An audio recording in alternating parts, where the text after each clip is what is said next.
بسم اللہ الرحمن الرحیم رب اشرح لی صدری ویسر لی امری واحلل عقدۃ من لسانی یفقہوا قولی رب زدنی علما۔ آج قرآن پاک کی 59ویں صورت سورہ الحشر پر کچھ گفتگو ہوگی۔ ڈیوائن نیمز میں نے اس کا نام رکھا ہے۔ یہ مدنی صورت 24 آیات اور 3 رکوع پر مشتمل ہے۔ بخاری شریف میں درج ہے، حضرت عبداللہ بن عباس رضی اللہ تعالیٰ عنہ فرماتے ہیں کہ سورہ الحشر بنو نذیر کے بارے میں نازل ہوئی۔ اللہ رب العزت انسان کو وہاں سے پکڑتا ہے جہاں سے اسے گمان بھی نہیں ہوتا۔ وہ انسان کے دل میں رعب ڈال دیتا ہے، دہشت سی طاری کر دیتا ہے۔ تمام بیرونی تیاریوں کے باوجود انسان مقابلہ کرنے کا حوصلہ کھو دیتا ہے۔ یہ صورت بھی واضح کر رہی ہے کہ کچھ ایسا ہی معاملہ مدینہ کے مشرق میں آباد یہودیوں کے قبیلہ بنو نذیر کے ساتھ پیش آیا۔ حضور پاک صلی اللہ علیہ وآلہ وسلم کے ساتھ میثاق مدینہ کے معاہدہ کرنے کے باوجود یہودیوں نے بار بار عہد شکنی کی، حتیٰ کہ انہوں نے سرور کونین کی جان لینے کی بھی سازش کی۔ یوں آپ صلی اللہ علیہ وآلہ وسلم کے حکم پر یہودیوں کے چند بڑے بڑے قلعوں کا محاصرہ کر لیا گیا۔ منافقین کی طرف سے کوئی مدد نہ ملنے پر 6 دن کے اندر ہی صدیوں سے آباد یہودی علاقہ چھوڑ کر خیبر کی طرف بھاگ نکلے۔ ایسا حشر بپا ہوا کہ اپنے ہی ہاتھوں سے اپنے مضبوط قلعے بھی مسمار کر گئے۔ یہ قانون فطرت ہے کہ سزا ان لوگوں کا مقدر بن جاتی ہے جو پیغمبر کی مخالفت کرتے ہیں۔ منافق لوگ ہمیشہ دوسروں کو اکسا کر یا بہلا کر ایک دوسرے سے لڑاتے ہیں، مگر ضرورت پڑنے پر کام ہرگز نہیں آتے، کسی قسم کی مدد نہیں کرتے۔ بنو نذیر کے ساتھ بھی ایسا ہی نفاق کا معاملہ ہوا، مگر حملہ کے وقت منافقین میں سے کوئی بھی ان کی مدد کے لیے نہ آیا۔ ایک اور زبردست آفاقی سچائی بھی کھل کر سامنے آ گئی کہ کسی بھی منفی مقصد کے لیے متحد ہونے والے گروہ یا افراد زیادہ دیر تک متحد نہیں رہ سکتے، کیونکہ سب کے مفادات الگ الگ ہوتے ہیں۔ دیرپا اتحاد کے لیے مثبت بنیاد درکار ہوتی ہے۔ صورت یہ بھی واضح کر رہی ہے کہ جو لوگ شیطان کو اپنا مشیر بناتے ہیں، منکر ہو جاتے ہیں، ان کا انجام ہمیشہ بھیانک ہوتا ہے، دنیا میں ذلت کی صورت، جبکہ آخرت میں جہنم کی شکل میں۔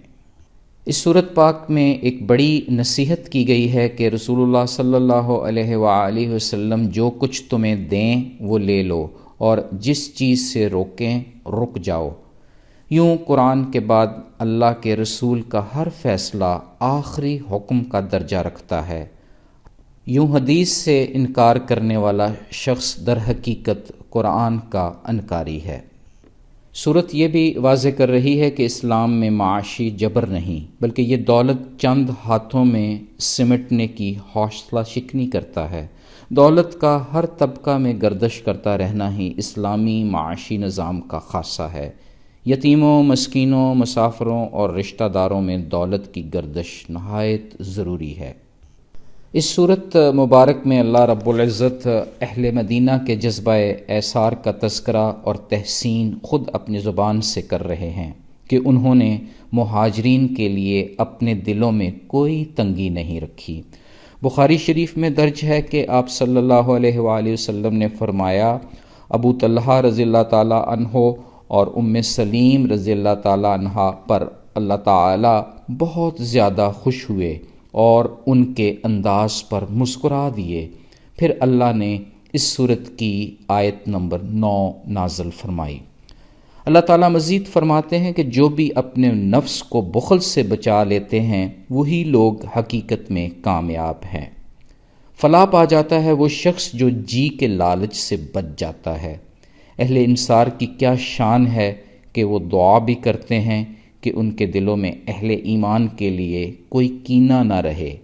ہمارے بھائیوں کو جو ہم سے پہلے ایمان لا چکے ہیں اللہ بخش دے۔ رسول اللہ صلی اللہ علیہ وآلہ وسلم نے فرمایا، اس وقت تک یہ امت ہلاک نہیں ہوگی جب تک کہ ان کے بعد کے آنے والے لوگ پہلے والوں کو برا نہ کہنے لگ جائیں۔ اس صورت میں اہل ایمان کو نصیحت کی جا رہی ہے کہ اللہ تعالیٰ سے ایسی شدت سے محبت کرو کہ کسی بھی غلط کام پر اس کی ناراضگی کا ڈر ہو، اس کے روٹھ جانے کا خوف ہو، تب وہ اس رب کی جنت کے حقدار ٹھہریں گے۔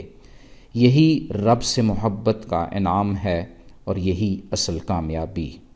غفلت میں پڑے رب کو بھول جانے والوں کا انجام جنت تو نہیں ہو سکتا۔ علامہ محمد اقبال نے فلسفہ خودی اسی آیت یعنی آیت نمبر 19 سے لیا۔ اللہ تعالیٰ فرماتے ہیں کہ اگر یہ قرآن پاک پہاڑ پر نازل ہوتا تو وہ خدا کے خوف سے دب جاتا، پھٹ جاتا، مگر انسان قرآن کی نصیحت سے غافل ہے۔ یہ سب کچھ اس لیے بتایا جا رہا ہے کہ لوگ سوچیں اور غور و فکر کریں۔ ہر عقل مند شخص اپنے نفس کا خود سے محاسبہ کرے۔ زمین و آسمان کی ہر شے رب کی حمد، اس کی تسبیح بیان کرتی ہے۔ وہ مہربان نہایت رحم والا ہے، سب عیبوں سے پاک، اس کے سوا کوئی معبود نہیں۔ وہ سراسر سلامتی ہے، امن دینے والا ہے، نگہبان، غالب، زوراور، عظمت والا ہے، ہمیں پیدا کرنے والا، وجود میں لانے والا، صورت گری کرنے والا ہے۔ سارے خوبصورت نام اسی ذات باری تعالیٰ کے ہیں۔ کائنات کی ہر چیز اسی کی صفات کی آئینہ دار ہیں، اسی کے لیے تسبیح گو ہیں، جو ہمیں بھی رب کی حمد و ثنا کا سبق دے رہی ہیں۔ اس سورت کی آخری 3 آیات کی زبردست اہمیت ہے۔ حضرت انس بن مالک رضی اللہ تعالیٰ عنہ سے مروی ہے کہ حضور پاک صلی اللہ علیہ وآلہ وسلم نے فرمایا، جو کوئی سورت الحشر کا آخری حصہ پڑھتا ہے اس کے ماضی اور مستقبل کے تمام گناہ معاف کر دیے جائیں گے۔ اسی طرح ترمذی شریف اور مسند احمد میں درج ہے، معقل بن یاسر رضی اللہ تعالیٰ عنہ اس کے راوی ہیں۔ حضور پاک صلی اللہ علیہ وآلہ وسلم نے فرمایا، جو شخص سورہ الحشر کی آخری 3 آیات کی صبح و شام تلاوت کرتا ہے، 70,000 فرشتے اس کے لیے دعا کرتے ہیں۔ جو کوئی اس دوران فوت ہو جائے گا شہادت کا رتبہ پائے گا۔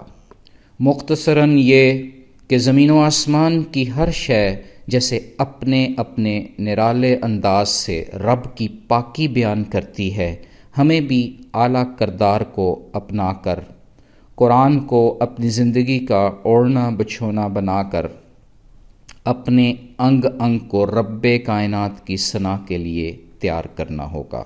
کبھی اطاعت رسول کرتے ہوئے ضرورت مندوں کی مدد کر کے، کبھی جذبہ ایثار پیدا کر کے، اور کبھی طمع و لالچ سے بچ کر۔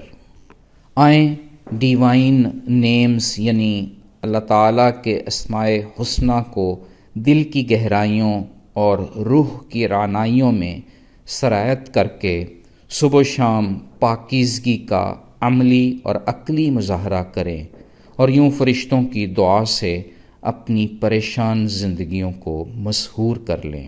فی امان اللہ، اللہ حافظ۔